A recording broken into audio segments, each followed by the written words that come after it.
క్రైస్తలో ఈరోజు దేవుని యొక్క వాగ్దానము మత్తయి సువార్త 5వ అధ్యాయం 44వ వచనం. నేను మీతో చెప్పినది ఏమనగా, మిమ్మల్ని హింసించే వారి కొరకు ప్రార్థన చేయడి.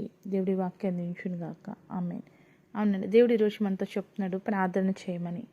దేని కొరకు ప్రార్థన చేయమంటున్నాడు, ఎవరి కొరకు ప్రార్థన చేయమంటున్నాడు, ఎందుకు ప్రార్థన చేయమంటున్నాడు అంటే, మనల్ని ఎవరైతే హింసిస్తున్నారో వారి కొరకు మనం ప్రార్థన చేయాలంట. అవునండి, మనం చాలాసార్లు మన శత్రువుల కొరకు, మనల్ని హింసిస్తున్న వారి కొరకు ప్రార్థన చేయం.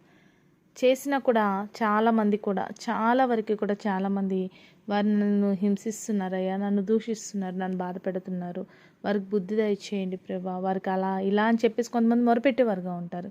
కానీ దేవుడు ఎవ్వరికి కూడా కీడు తలపెట్టాడండి. కీడు తలపెట్టే మనసు దేవుడిది కాదు. కీడు తలపెట్టే ప్రార్థన కూడా దేవుడు చేయొద్దు అంటున్నాడు.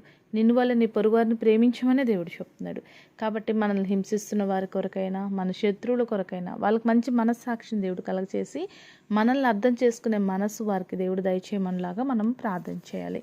నిన్ను వల్ల నీ పొరుగు వారిని ప్రేమించమన్నాడు. కాబట్టి మనల్ని హింసిస్తున్న వారి కొరకు, మనల్ని శత్రువులు చూస్తున్న వారి కొరకు వారికి మంచి మనస్సాక్షిని దేవుడు కలగచేసి మనల్ని అర్థం చేసుకునే మనసు వాళ్ళకి దేవుడు దయచేయులాగా మనం ప్రార్థన చేయాలి.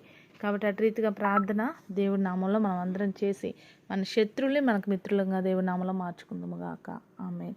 ప్రార్థన చేసుకుందామండి. సకల ఆశీర్వాదాలకు కారణభూతుడమైన మా ప్రియ పరలోకపు తండ్రి, ఈ యొక్క ప్రార్థనలు ఏకిస్తున్న ప్రతి బిడ్డని జ్ఞాపకం చేసుకోండి ప్రభా. ఆయా తండ్రి, వారిని హింసిస్తున్న వారిని మర్చిపోయేవారుగా కాక, వారు హింసిస్తున్న వారు మేలు కోరి బిడ్డలు ప్రార్థించి నీ చేత దీవించబడే కృపను దయచేయమని యేసు నామములో ప్రార్థిస్తున్నాం తండ్రి. ఆమేన్.